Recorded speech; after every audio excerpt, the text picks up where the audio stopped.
The Great Happiness. बुद्धं शरणं गच्छामि। नमो तस्से भगवतो अरहतो सम्मा संबुद्धस्स। नमो तस्से भगवतो अरहतो सम्मा संबुद्धस्स। नमो तस्से भगवतो अरहतो सम्मा संबुद्धस्स।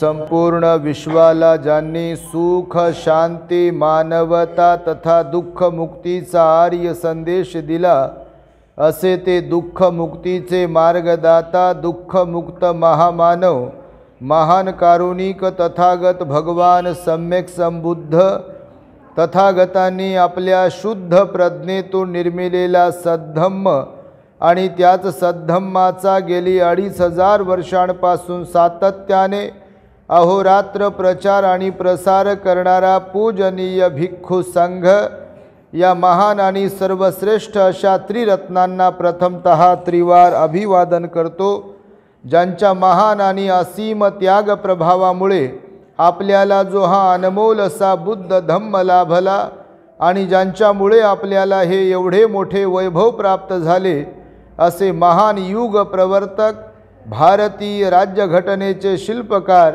परमपूज्य बोधिसत्व डॉक्टर बाबासाहेब आंबेडकर या महामानवाच्या महान अशा धम्मक्रांतीमध्ये संपूर्ण जीवनाला समर्पित करून आज या मंगलमय दिनी आपल्या जळगाव शहरातील आंबेडकर नगरातील श्रद्धावान धम्म उपासिका रुपालीताई सागर दाभाडे या भगिनीच्या गर्भमंगल धम्म संस्काराच्या निमित्ताने माझ्या समवेत उपस्थित असलेले प्युरिटी ऑफ माइंड या यूट्यूब चॅनलचे संचालक पूजनीय भिक्खू धम्मबोधीजी थेरो, ज्यांनी आताच आपणा सुंदर आणि मार्मिक अशी धम्मदेशना देऊन उपकृत केले, असे सर्च रिसर्च या यूट्यूब चॅनलचे संचालक पूजनीय भिक्खू यण धम्मानंदजी थेरो, संपूर्ण दाभाडे परिवार आणि आपल्या आंबेडकर नगरातील उपस्थित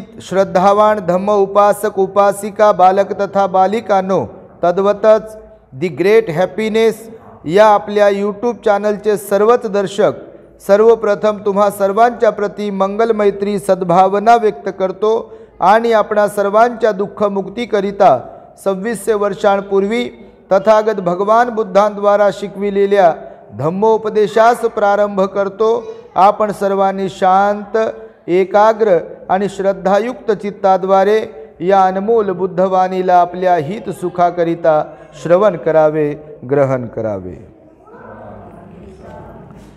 आज बघा, आपल्या रुपालीताईने सागरने आम्हा भिक्खू संघाला इथे निमंत्रित केले आहे। त्यांचा हेतू शुद्ध आहे। जरी ते एक ड्रायव्हर म्हणून मध्यमवर्गीय कुटुंबामध्ये आपला संसार प्रपंच चालवत असले, तरी मात्र त्रिरत्नांच्या प्रती बुद्ध बाबासाहेबांच्या प्रती दोघाही उभयंतांच्या मनामध्ये नितांत श्रद्धा आहे आणि त्याच श्रद्धेमुळे त्यांनी आम्हाला इथे दानपुण्य स्वीकारण्यासाठी, धम्मदेशना ग्रहण करण्यासाठी आणि परित्राण पूजा ग्रहण करण्यासाठी निमंत्रित केले आहे। फार कमी लोक या जगतात आहेत की जे श्रद्धावान आहेत, फार कमी लोक या जगात असतात की जे धार्मिक असतात, फार कमी लोक या जगतात असतात की जे दानशूर असतात, फार कमी लोक या जगतात असतात की जे ध्यानी असतात, फार कमी लोक या जगतात असतात की जे सुस्वभावी, सज्जन आणि निर्मळ मनाचे असतात. जास्त मात्र असेच असतात लोक. जसे या जगतात कितीतरी पशुपक्षी प्राणी आहेत, वास्तविक पाहता त्यांचं काही असं काम नाही आहे फार, परंतु ते आहेत. अनेक प्राणी आहेत. सगळेच प्राणी कामी पडणारे आहेत का? आहेत का? बैल जसा कामी पडतो, घोडा कामी पडतो, हत्ती कामी पडतो, बरोबर की नाही? कुत्रा कामी पडतो, बकरी कामी पडते. तसे सगळेच प्राणी कामी पडतात काय? नाही कामी पडत. काही काहींचं काही ना, जंगलामध्ये जन्मतात, अंडी घालतात, जन्माला येतात, पिले जन्माला घालतात, खातात आणि जातात. तर तसेच काही काही लोक बस जन्माला येतात, मायबाप लहानाचे मोठे करतात, मायबाप शिकवतील वगैरे वगैरे, व्यवसायाला लावून देतील, शेती घेऊन देतील किंवा शेती असेल ते काबाड कष्ट करतात, मेहनत करतात, खाण्यासाठी जगतात, जगण्यासाठी खातात, लेकरं बाळ जन्माला घालतात आणि जातात निघून. कहाँ गए तो पता नहीं, क्या किया ये भी पता नहीं, और क्या लाए वो भी पता नहीं. बस जन्म लिया था और जैसे और लोग जीते हैं वैसे हम भी जीते रहे हैं और एक दिन चले गए. काय अर्थ आहे का? जर बाबासाहेबही असेच जन्मले असते, असेच वर्तन ठेवलं असतं, वागले असते, काहीच न करता, तर आपला असा उद्धार झाला असता काय? सोन्यानं ओटी भरली असती काय? घरदार बंगले झाले असते काय? झालं का? ना, झाले नसते. बंतीने आताच सांगितलं ना तुम्हाला. आणि म्हणून भगवान बुद्ध म्हणाले, मानवी जीवन जगत असताना आपण प्रत्येक व्यक्ती सुखाची अपेक्षा ठेवून जीवन जगतो. बघा, कोणत्याही जाती धर्माचे लोक असू द्या, काय अपेक्षा असते जीवन जगताना तुम्हाला? माझ्या आणि माझ्या परिवारामध्ये, कुटुंबामध्ये सुख शांतीचं जीवन आम्हाला प्राप्त व्हावे, आमची प्रगती व्हावी, आमचे लेकरं बाळ चांगले निघावेत, आमच्या घरामध्ये सुख शांती नांदावी. हाच तर हेतू असतो का नाही? हेतू जरी असाच असला, इच्छा जरी अशीच असली, सगळ्यांच्याच इच्छा पूर्ण होतात काय? होतात. सगळ्यांच्याच घरात शांती आहे का?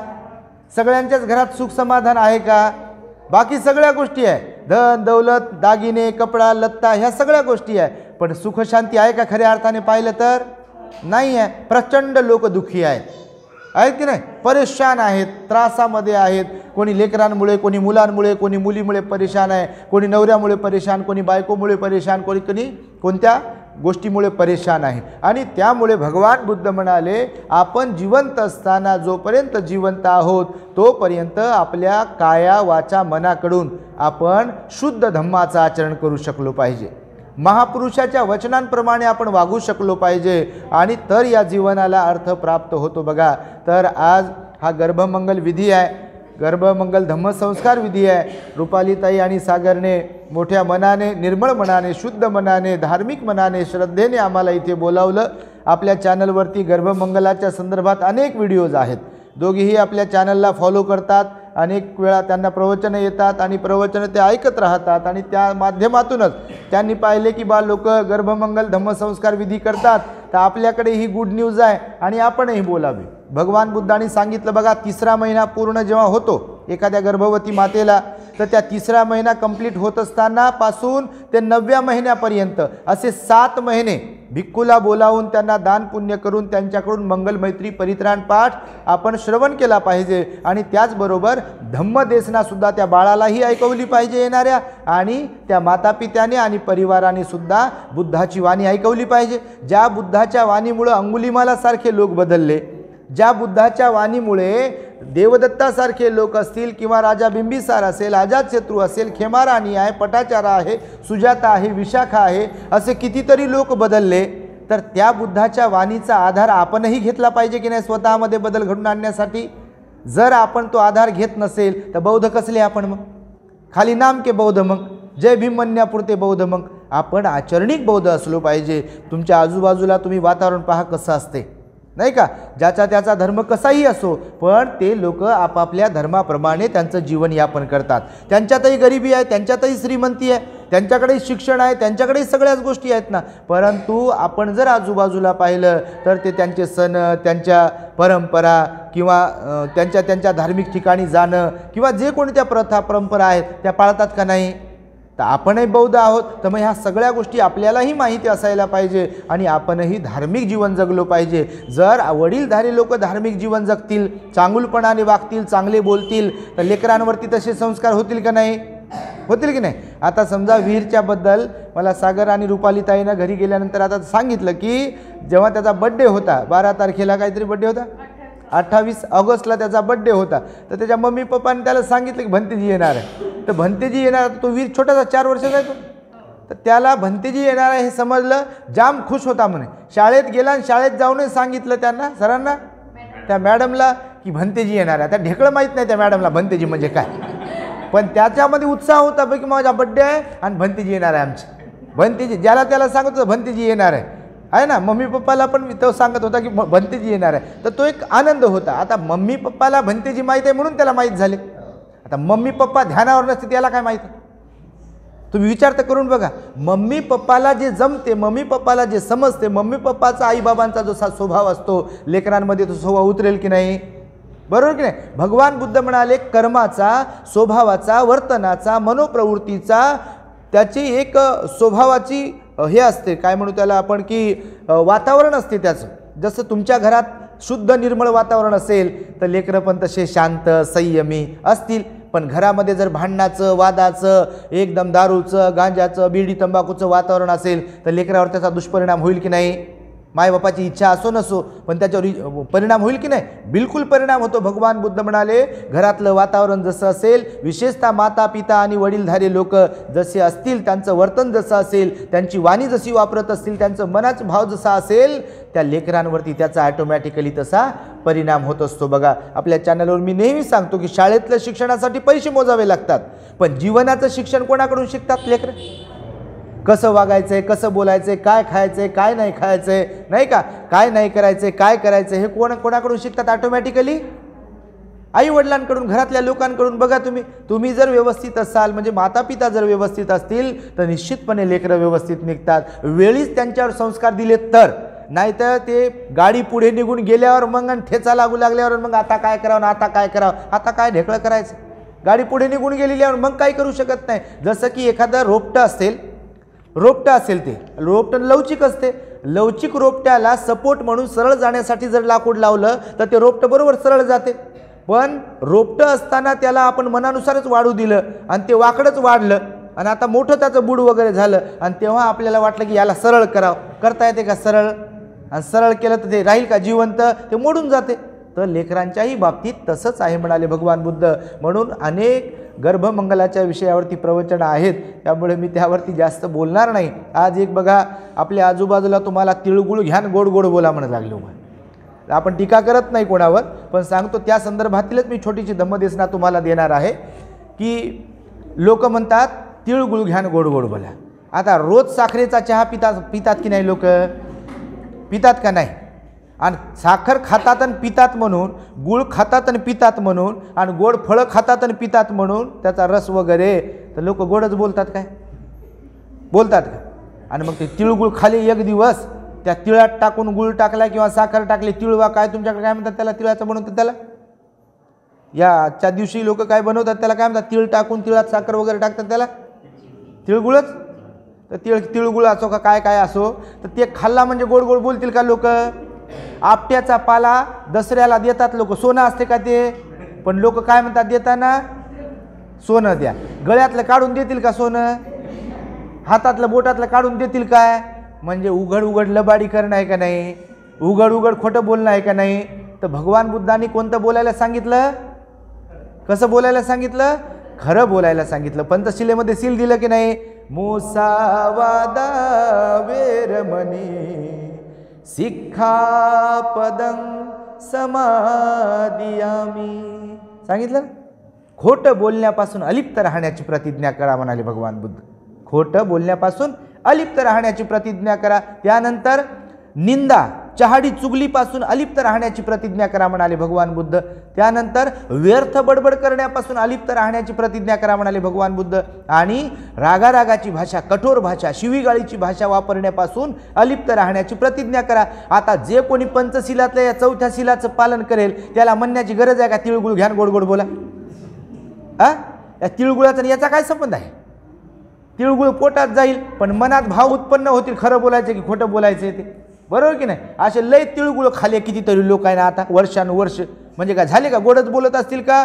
मी तर म्हणतो देता ते खाल्ल्यावरही बिकन खाण्याच्या अगोदर कडूच बोलत असतील, आहे का नाही. आता उद्याच पहा तुम्ही, आज खाले आणि उद्या काय लयच गोड बोलतील बाबा खरंच लोक, तर बोलतात का. तर गोड म्हणजे तसं तर गोड बोलून लोक काटाय काढतात एकमेकाचा. तर गोड बोलायला शिकवलं नाही, भगवंताने सत्य बोलायला शिकवलं, भगवंताने चहाडी चुगलीपासून अलिप्त राहायला शिकवलं, भगवंताने व्यर्थ बडबड करण्यापासून अलिप्त राहायला शिकवलं, आणि भगवंताने कठोर वाणी वापरण्यापासून शिवीची भाषा वापरण्यापासून अलिप्त राहायला शिकवलं. गोड बोलायला शिकवलं नाही. गोड बोलणं म्हणजे असं त्याला काय म्हणू आपण की गोड बोलून लोक काटा काढतात म्हणतो ना आपण. गोड बोलायचं आणि त्यांना त्रास द्यायचा, गोड बोलायचं समोर गोड बोलायचं, हां तुमच्यासारखं कोणीच नाही, ते सरकले फालतू माणूस आहे, ती फालतू बाई आहे म्हणते, मूर्ख आहे म्हणते, त्यांना काय समजते. आता हे गोड बोलणं आहे का. हे गोड बोलणं केव्हा तोंडापुरतं बोलणं त्याला गोड बोलणं म्हणतात. आता भगवान बुद्ध म्हणाले तोंडापुरतं गोड नका बोलू, अंतर्मनातून सत्य बोला, खरं बोला, त्याला गोड बोलणं म्हणत नाही. गोड बोलणं म्हणजे तोंडापुरतं बोलणं, तेवढ्यापुरतं बोलणं, स्वार्थासाठी बोलणं, त्याला गोड बोलणं म्हणतात. तर आजचा हा दिवस बघा असे काही सण निर्माण केले की ते असं डोक्याच्या पलीकडचे आहे बघा. त्याचा खरं तर सुस्वभावाचा काहीच संबंध नाही. जसं मी तुम्हाला आपटेच्या पानाबद्दल सांगतो, काय संबंध आहे, सोन्याचा आणि त्याचा संबंध आहे का, तर नाही. असे कितीतरी सण तयार केले इथे लोकांवरती लादलेले आहेत हेतुपुरस्सर, त्याचा हेतू आहे. आणि त्यामुळे तुम्हाला मी आज सांगेल, भगवंत श्रावस्तीमध्ये राहत होते बघा. मी आज अधिक बोलणार नाही आहे, उशीर होते म्हणून.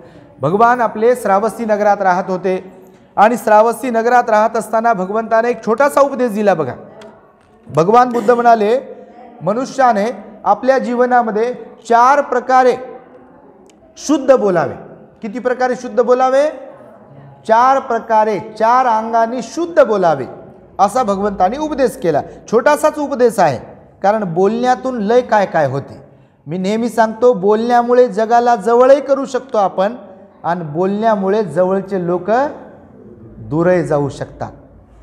हे लय भारी आहे, बोलणं लय भारी आहे. बघा तुम्ही, हे जर इथं साखर जर असेल तर साऱ्या जगाला आपलं बनवू शकतो आपण, पण इथे जर कडुलिंबाचा रस असेल तर जवळचे लोक आपल्याकडे पाहून तोंडवाकड्या करतात, नादीच लागणं नको म्हणतात बघा.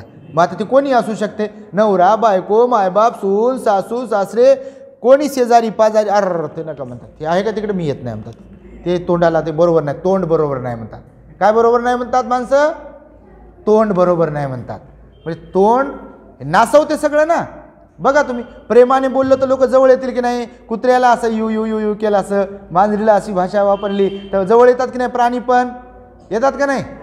आणि जर त्यांना हाड केलं, रागाने बोललं तर कुत्र्याला समजते की नाही, मांजरीला समजते का नाही, आणि माणसांना समजणार नाही काय मग. म्हणून भगवंताने काय सांगितलं, 4 प्रकारे शुद्ध बोलावे, म्हणजे 4 अंगाने शुद्ध बोलावे. तर हे मी तुम्हाला आज सांगतो, कारण हे पण महत्त्वाचं आहे. रुपालीताई आहे, सागर आहे, परिवार आहे. काय होते माहिती आहे का, कधी कधी एका व्यक्तीच्या कर्माचाही परिणाम होतो आणि इतर व्यक्तीच्याही कर्माचा परिणाम होतो. जसं आता गर्भमंगल संस्कार केल्या जात आहे. आता ही भगिनी शुद्ध मनाने वागत असेल, वावरत असेल, शुद्ध मनाने बोलत असेल, तर ते तिचं कर्म तर आहेच आहे, पण घरच्या लोकांनी पण तशा प्रकारचं वातावरण तयार केलं पाहिजे. नाही तर होते असं की तू तर बुद्धवंदना करते आणि तू तर असं करते आणि तू तर तसं करते, म्हणजे ते पूर्ण त्यांच्यात लोड टाकायचा. आता समजा काही काही सासू आईसारख्या पण असतात. समजा आता दाभाडे आईसारखी आई समजू, आता आम्हाला काय परिचय नाही कोणाचा, बाबासारखी आहे समजा, त्या भगिनीचे असं समजू. नवऱ्याचे प्रकार सांगितले भगवंतानं, भावासारखा पण नवरा असायला पाहिजे म्हणाले भगवान बुद्ध. माहिती आपल्या चॅनलवरती मी सांगितलेलं आहे, नवरा म्हणजे नवराच नसला पाहिजे असा गाजवणारा. आपल्या बहिणीला जसं प्रेम करते तर तसं बायकोलाही प्रेम केलं पाहिजे म्हणाले भगवान बुद्ध. म्हणजे प्रसंगावधान साधून आपल्याला वागता आलं पाहिजे. नेहमी असं धतिंगिरीच करणं, नेहमी शिव्यात देणं, नेहमी अपमानितच करणं, आणि नेहमी तुच्छच लेखणं, आणि तू बाईच आहे, तू पोरगीच आहे, तू पायाचं खेटरच आहे. काही लोक अशा प्रकारचा स्वभाव ठेवतात. भगवान बुद्ध म्हणाले मूर्खपणाचं वर्तन असते तसं. कारण ज्या अर्थी स्त्रियांनी आपली इज्जत राखली पाहिजे असा विचार करतील पुरुष, तर पुरुषांकडून सुद्धा स्त्रियांच्या इच्छा नसतील काय मग, तशा असतील की नाही. मग ती आपली बहीण असो की आई असो का पत्नी असो. आणि म्हणून भगवान बुद्ध म्हणाले की एखादी स्त्री घरामध्ये अशी गर्भवती असेल तर तिला घरातल्या सगळ्या लोकांनी एकदम व्यवस्थित ठेवलं पाहिजे, कारण ते बाळ जन्माला येणार आहे ना, तर ते घरातल्या स्वभावात त्याच्यात उतरेल ना. जसं आई आहार घेते त्याचा परिणाम बाळाच्या अवयवांवर होतो का नाही. समजा गर्भवती असताना तुम्ही जो आहार घेता तर त्या आहाराचा परिणाम बाळावर होतो की नाही, पोटातल्या होतो ना, अवयवांवर. मग जर तुम्ही आहार घेता, जे अन्न घेता, त्याचा परिणाम बाळाच्या अवयवांवरती होत असेल तर तुमची मानसिक अवस्था गर्भाच्या वेळेला जशी असेल तर त्या मानसिकतेचा त्या बाळाच्या मनावर परिणाम होईल की नाही. बिलकुल होईल ना. बघा ना, तुम्हीच म्हणता जन्मल्यावर हे आईवर गेलं, पप्पावर गेलं, आजीवर गेलं, आज्यावर गेलं, काकावर गेलं, काकूवर गेलं, आत्यावर गेलं, म्हणता का नाही. का म्हणता असं, तर त्यांच्यासारखा तिचा किंवा त्याचा स्वभाव असते लेकराचा, बरोबर की नाही. म्हणून म्हणता मग ते हट्टी तर हट्टी, शांत तर शांत. आता शांत फार कमी लेकरं असतात बापा. हे पहा आता बडबड करणारे, त्रास देणारे असे जास्त असतात, शांत फार कमी असतात. आम्ही लेकरा काही घरी जातो कार्यक्रमासाठी तर काही लेकरं आमच्याकडे आले तरी मुकत बसते बघा. आता ते आजच एक फोटो टाकला बघा लेकराचा, नाही का, बघितलं स्टेटसला फोटो आहे ते भीमा कोरेगावच्या आपल्या साबळे परिवारातील त्या बाळाचा फोटो टाकला. ते पोरगं आलं पण शांत बसलं, फूल घेऊ लागलं, हसत होतं. असे फार लेकरं कमी आहे की आमच्याकडे आल्यावर ते असे शांत राहतील. फार जास्त असे आहे की पाहिल्या बरोबर असं हंबरडा फोडते, बापा बापा बापा, त्याला वाटते घेऊन जाते का काय करते. आता त्याचे पूर्वीचे संस्कार असतील तसे, आणि मायबापानंच भंतीजी कधी पाहिले नाही, भंतीजी आली एकदा तर ते चिरचिर चिरकते. आता हे वीर काय चिरकला नाही बघा, वीर आला बरोबर जवळ, म्हणजे बोलला पण नाव विचारलं, त्याला सांगितलं नाव त्याचं.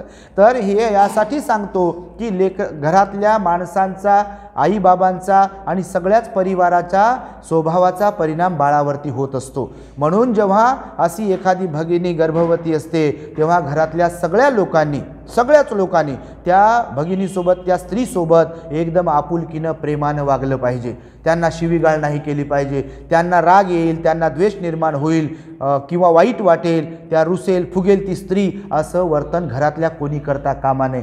जर त्या स्त्रीमध्ये तसे अवगुण निर्माण झाले किंवा तिला तसं आपण उकसवलं, त्या स्त्रीला म्हणजे राग येण्यास भाग पाडलं किंवा द्वेष येण्यास भाग पाडलं, रुसण्यास भाग पाडलं किंवा शिव्या देण्यास तिला भाग पाडलं, तर त्याचा परिणाम कोणावर होईल, त्या बाळावर परिणाम होतो बघा. म्हणून घरातल्या लोकांसारखे लेकरं होतात, त्याचा परिणाम असतो बघा. उगीचच बाबासाहेब रामजी सुभेदार भीमाईच्या पोटी जन्माला आले नाही.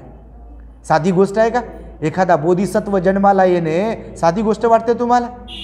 बुद्ध त्या महामाईच्या पोटी, सिद्धार्थ गौतम जन्माला आले राजा शुद्धोधन आणि महामाईच्या पोटी, कमी पुण्य असेल त्या मायबापाचं, कमी पुण्य असेल. संतांचं वचन आहे, शुद्ध बीजापोटी फळे रसाळ गोमटी. म्हणून अशा वेळेला घरातलं वातावरण शुद्ध ठेवलं पाहिजे बघा. रोज भगवंताची पूजा झाली पाहिजे, घरात वाद नाही झाला पाहिजे, विवाद नाही झाला पाहिजे, समजूतदारपणा असला पाहिजे, एकदम प्रेमाची भाषा, मधुर भाषा असायला पाहिजे. म्हणून भगवंताने सांगितलं बघा की बोलण्यामुळे फार गोष्टी सुधारतात आणि फार गोष्टी बिघडतात, नाही का. आता समजा आता मी बोलत आहे, भंतेजी बोलले, आम्ही बोलत आहे, तर इथं वातावरण बघा कसं व्यवस्थित आहे का नाही, चांगलं प्रसन्न आहात बघा तुम्ही. पण इथून कोणीतरी भांडत असलं, समजा शिव्या देत आहे, भांडत आहे, तर तुम्ही बसले असते का, पहिली गोष्ट तर इथं उठून गेले असते तुम्ही. असंच होते बघा, घरात भांडण झाल्यावर लोक काय म्हणतात, मी निघून जातो बाबा, जाऊ दे म्हणतात का नाही कधी कधी का. आणि तेच जर समजा कोणी प्रेमाने बोलत असतील तर लोक घरातच थांबतील का नाही. म्हणून भगवंताने सांगितलं 4 प्रकारे 4 अंगाने शुद्ध बोलावे. तर ते मी तुम्हाला सांगेल. पहिली गोष्ट सांगितलं भगवंतानं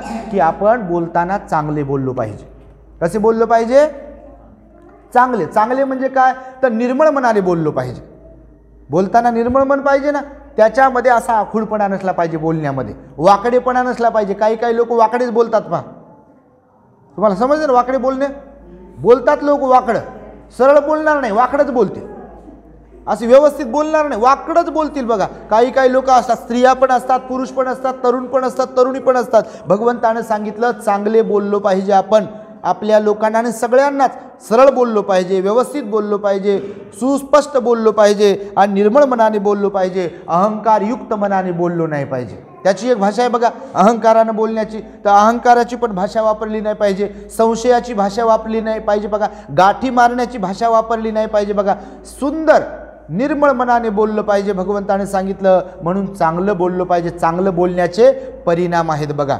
बघा तुम्ही घरामध्ये कुणालाही बघा, तुम्ही कोणत्याही पार्टमध्ये राहा, कोणतेही पार्ट म्हणजे काय, तुम्ही पत्नी राहा की पती राहा, सासू राहा की सून राहा, सासरे राहा की जावई राहा, का ननंद राहा का भाऊजाई राहा का जावा राहा का कोणी राहा, तुम्ही निर्मळ मनाने सुस्पष्ट वाकडं तकडं न बोलता व्यवस्थित बोलत असाल समोरच्यांना समजून घेऊन, तर समोरचे तसेच बोलतील की नाही, अपवाद वगळता, बरोबर की नाही, तसेच बोलतील आपल्याशी. पण आपण वाकड्यात गेलो, वाकड्यात बोललो, निंदाच करत राहिलो, चहाडीच करत राहिलो, चुगलीच करत राहिलो, वाईटच बोलत राहिलो, तर मग समोरचे काय म्हणतील का, हे घ्या आरती, तुमची आरती करतो, या दिवाची आरती करतो, तुपाची आरती करतो, हां असे म्हणतील. कोणीतरी म्हणेल का असं, कोण बसलं इथं अशी आरत्या करायला आपलं. अहो जमाना बदललेला आहे, आज खूप जमाना बदलला, तुम्ही अनुभवत असाल, पहिला काळ राहिलेला नाही. आणि मी म्हाताऱ्या लोकांना, सगळ्याच माझ्या आयाबाबांना सांगतोय आज की त्या आविर्भावात तुम्ही पण वागू नका आणि विचार करू नका मला असंच करावं. मी प्रत्येक माझ्या आईला सांगतो, म्हाताऱ्या आईला आणि बाबाला, की आपली पण पात्रता तशी आपण निर्माण केली पाहिजे, बरोबर की नाही. जर आपल्या लेकीबद्दलचं आपलं मन जसं असते तसं सुनाबद्दलचं ठेवलं तर ती आपल्याशी नीट राहील. किंवा जी सून आहे तिला जर वाटते की माझ्या सासू सासऱ्याने नीट वागावं, नीट बोलावं, माझ्याशी नीट राहावं, तर मग ती तिच्या आईबद्दल वडिलांबद्दल जसा विचार करते, जशी राहते त्यांच्याबरोबर, तर तसं सासू सासऱ्यांबरोबर राहावं. अवलंबून आहे ना, दोघांचंही अवलंबून आहे. नवऱ्याला वाटत असेल बायकोनं नीट राहावं तर बायकोलाही वाटत असेल नवऱ्यानं नीट राहावं, बायकोला वाटत असेल नवऱ्यानं नीट बोलावं तर नवऱ्यालाही वाटत असेल बायकोला नीट. म्हणजे बघा अवलंबून आहे ना, एकमेकांवर अवलंबून आहे सगळ्या गोष्टी, वागण्याच्या बोलण्याच्या. एका हातानं टाळी वाजत नाही म्हणता का नाही तुम्ही, आणि खरंच वाजते का एका हातानं टाळी नाही, पण केव्हा म्हणतो आपण, जेव्हा आपल्यावर वेळ येते तेव्हा, नाही का. पण मग भगवान बुद्ध म्हणाले की जर हे सत्य आहे तर मग आपण व्यवस्थित असलो पाहिजे, आपण चांगले बोललो पाहिजे, ही पहिली गोष्ट शिकवली. दुसरी गोष्ट शिकवली भगवंताने वाणीच्या बाबतीमध्ये, धार्मिकच बोललो पाहिजे. बोलायचं आहे ना तर कसे बोला म्हणाले भगवान, धार्मिक बोला. धार्मिक म्हणजे काय, तर शील सदाचाराचंच बोललं पाहिजे. आपण शीलाबद्दल, सदाचाराबद्दल बोललं पाहिजे, पंचशिलाबद्दल बोललं पाहिजे, अष्टशिलाबद्दल बोललं पाहिजे, बुद्धाने जे उपदेश केले, प्रवचनं दिले त्याच्याबद्दल बोललं पाहिजे, ह्या ज्या धम्मदेशना तुम्ही ऐकता त्याच्याबद्दल बोललं पाहिजे, त्याच्याबद्दल चर्चा केली पाहिजे. अरे प्रवचन ऐकलं, प्रवचनामध्ये भगवंताची ही कथा सांगितली, भगवंताची ती कथा सांगितली, भगवंताच्या काळात असं वातावरण होतं म्हणाले भंतेजी, किंवा अशा प्रकारचा उपदेश केला, तर ही धार्मिक भाषा वापरली पाहिजे घरातल्या लोकांनी आणि सगळ्याच लोकांनी. तर भगवान म्हणाले धर्माने बोललो पाहिजे, धर्माचं बोललो पाहिजे, शील सदाचाराचं बोललो पाहिजे. तर हे दुसऱ्या अंगाने बोलणं झालं. तिसऱ्या अंगाने भगवान बुद्ध म्हणाले प्रिय वचन बोललो पाहिजे. काय बोललो पाहिजे, प्रिय वचन. आता प्रिय वचन म्हणजे काय, तर रागाने बोलू नये, द्वेषाने बोलू नये, मत्सराने बोलू नये, ईर्ष्येने बोलू नये, संशयाने बोलू नये, प्रिय वचन बोलावं. प्रिय वचन समजते ना तुम्हाला, प्रिय वचन बोललो पाहिजे, प्रेमानं बोललं पाहिजे, मवाळ असलं पाहिजे. आपली भाषा कशी असली पाहिजे, मवाळ. नाही तर डोळे फाडून, हा समजतं का तुला, कुठं गेले होते, काय झालं होतं, आणि समजतं का तुम्हाला, मी आलो समजत नाही का, करून ठेवलं नाही का तुम्ही, स्वयंपाक बनवलं का, मी काय रिकामा आहे का. अरे बापा, हे भांडणाचीच भाषा आहे, ही प्रिय भाषा आहे का. सांग, इथं बसता का तुम्ही, तिथं बसता का तुम्ही, कुठे गेले होते तुम्ही, असं झालं ना तुम्ही तसं, ही प्रिय आहे का नाही. प्रिय म्हणजे कोमल भाषा, प्रेमाची भाषा, मवाळ भाषा. भगवान बुद्ध म्हणाले वापरा मवाळ भाषा, प्रेमळ भाषा जर वापरली तर हळू जरी बोलली तर ती समजते. आणि द्वेषाची भाषा मोठ्यानेच बोलावं लागते. भांडणात लोक हळूहळू बोलतात की मोठ्याने बोलतात, जेव्हा लोक भांडणं करतात तर हळूहळू बोलतात की मोठ्याने बोलतात, मोठमोठ्याने बोलतात. आणि ज्यांना बोलतात ते लय लांब असतात का लोक, ज्यांना रागावून बोलतात भांडणात ते लांब असतात का, असे जवळच असतात. पण भांडण चालू आहे, मनात राग आहे, द्वेष आहे, म्हणून कसे बोलतात, असे जोरजोरात. प्रेमाची भाषा हळू बोललं तरी समजते, आणि भांडणाची रागाची भाषा जोरजोरात जरी बोललं तरी ऐकत नाही म्हणते. मी काय करायचं करा म्हणते तुम्हाला, आणि काय करता होते की नाही, असं ऐकत नाही म्हणते. ते मी मोठ्यानं बोलते, मग ज्यांना आपण बोलत आहे ते समोरचे म्हणते ऐकत नाही म्हणते. काय करायचं कर, तू बोलायचं बोल म्हणते, मी बोलत, मला काय देणं घेणं नाही म्हणते. भगवान म्हणून म्हणाले प्रिय बोला. प्रिय म्हणजे प्रेमाने, आपुलकीने, जिव्हाळ्याने बोला. प्राण्यांना भाषा समजते प्रेमाची, आपण तर माणसं आहोत ना, समजते की ना प्राण्यांना, प्राण्यांना प्रेमाची भाषा समजते ना, आपण माणसं आहोत. आणि म्हणून आपल्या माणसांबरोबर काय, सगळ्यांच्याच बरोबर भगवान बुद्ध म्हणाले प्रिय वचन बोला, प्रिय भाषा. आणि चौथी आणि शेवटची भगवंताने सांगितली की सत्य बोला. काय म्हणाले भगवान, सत्य बोला, तिखट बोलू नका, खोटं बोलू नका, लबाडीची भाषा बोलू नका, फसवण्याची भाषा बोलू नका. आणि प्रेमाने बोला, सत्य बोला, जे योग्य आहे, खरं आहे तेच बोला, खोटं बोलू नये म्हणाले भगवान बुद्ध. खोटं बोलण्याने खूप दुष्परिणाम होतात. म्हणून तर भगवंतानं पंचशिलेमध्ये चौथं सील सांगितलं, मुसावादा वेरमणी. आणि त्यामुळे तुम्हाला हे मी मुद्दामहून छोटासा उपदेश करतो आहे. भगवंताने सांगितलेला की या वाणीमुळे खूप काही गोष्टी चांगल्या घडू शकतात जर वाणी आपली चांगली असेल तर, नाही का. आपल्यावरही परिणाम होतो, बाळावर, लेकरा बाळावर परिणाम होतो. तुम्ही जर मायबाप म्हणून लेकरासमोर खोटं बोलत असाल तर लेकरं कसे निघतील? खोटंच निघतील, नाही का. लेकरासमोर तुम्ही खोटं बोलता, बघा तुम्ही अनुभव घेऊन पहा. तुम्ही जर खोटं बोलत असाल, लेकराला शिकवायची गरज नाही, ते लेकरू बरोबर शिकते. तुम्ही चतुराईनं वागत असाल लोकांसोबत, बिना कामाची चतुराई, मी लयच हुशारन, मी लयच हुशारन, मी आसन ढसन ढमकान टिमकान, मला लय समजते, काय ढेकळं काही समजत नाही. आपल्या हातानं लोक लेकरांना बिघडवतात बघा.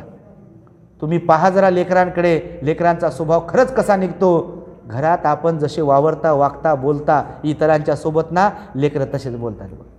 त्यांच्या नजरा पहा, आपल्यासारख्याच बोलतात. त्यांच्या बोलण्याची पद्धत, वागण्याची पद्धत लोकांशी त्या घरातल्या लोकांसारखीच बनते बघा. म्हणून ठकवणारे, फसवणारे मायबाप आपण असता कामा नये. आपण कोणाची निंदा नालस्ती करणारे मायबाप असता कामा नये. लोकांना मारणारे, लोकांना शिव्यासाप देणारे, लोकांवर संशय करणारे मायबाप आपण नसलो पाहिजे. लोभी प्रवृत्तीचे मायबाप आपण असता कामा नये. मोहात पाडणारे मायबाप प्रवृत्तीचे ते आपण नसलो पाहिजे. लेकरावर त्याचा परिणाम होतो, जन्माला येण्याच्या अगोदरच्या लेकरावर आणि जन्म झालेल्या लेकरावर सुद्धा. तुम्ही लेकराला रोज वंदनेला घेऊन बसत राहा, बरोबर त्याच्यावर परिणाम होणार म्हणजे होणार, आणि ते वंदन करायला शिकणार. पण तुम्ही असं शिकवलं जर नाही कधी, आणि नंतर मोठं झाल्यावर तुम्हाला वाटलं की याचे पाय, पोरगी असो की पोरगा असो, वाकडे पडू लागले, आणि तेव्हा तुम्हाला वाटते मग आता सुधराव, तेव्हा वेळ निघून गेलेली असते. जसं सापाच्या फरकाणीला मारून उपयोग होत नाही का नाही, तर तसंच गणित आहे जीवनाचं. आणि म्हणून आजच्या या मंगलमय दिनी आमच्या भगिनी रुपालीताई आणि सागर यांनी आम्हाला इथे बोलावलं. खरं तर ते एक ड्रायव्हर म्हणून कार्यरत आहेत. मला वाटतं ते बुलढाणा जिल्ह्यातले आहात तुम्ही. बुलढाणा जिल्ह्यातून इथे जळगावला आले. इथे येऊन प्रामाणिकपणे आपल्या ड्रायव्हिंगचा व्यवसाय ते करतात. ड्रायव्हिंग करून आपली धार्मिकता आपल्या पत्नीबरोबर, आपल्या मायबापाबरोबर व्यवस्थित राहतात. आणि त्यामुळे त्यांच्यात श्रद्धा आहे, धार्मिकता आहे. म्हणूनच भंतीजींना बोलवलं आहे. धार्मिकता ही अत्यंत महत्त्वाची असते.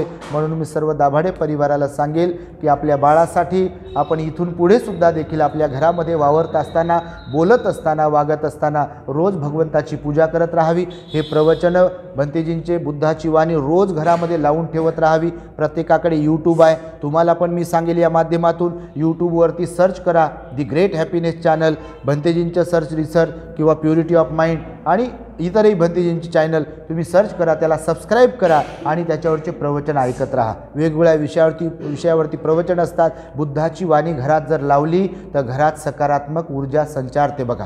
पॉझिटिव्ह वातावरण तयार होते घरामध्ये ऑटोमॅटिकली. आणि त्यामुळे भगवंताची वाणी घरात लावून ठेवत राहा, घरामध्ये ऐकत राहा. ते बाळही ऐकत राहील गर्भातलं आणि तुम्ही ऐकत राहाल. आणि बुद्धाच्या वाणीमुळे भलंच होते, काही वाईट तर होत नाही, नाही का. आणि त्यामुळे आजच्या या मंगलमय दिनी अधिक न बोलता मी हे सुभाषित सुत्त तुम्हाला मी सांगण्याचा प्रयत्न केला.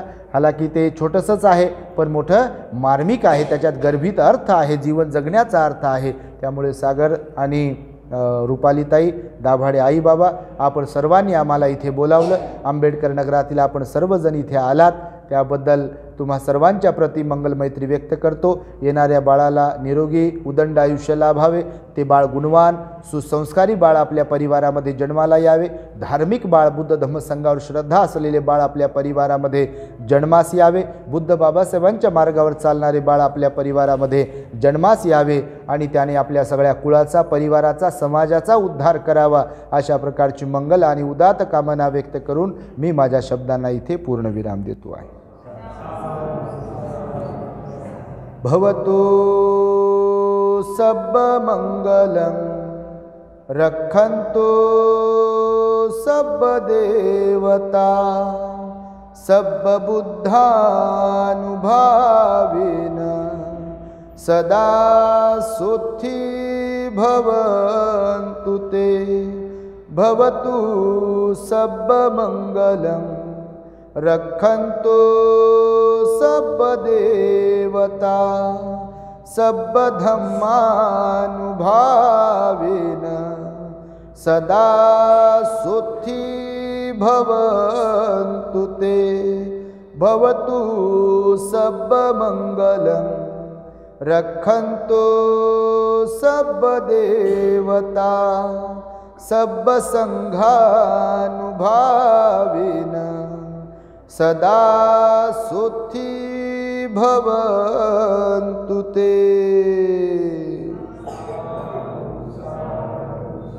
बुद्धं नमामि धम्मं नमामि संघं नमामि। The great happiness. बुद्धं शरणं गच्छामि।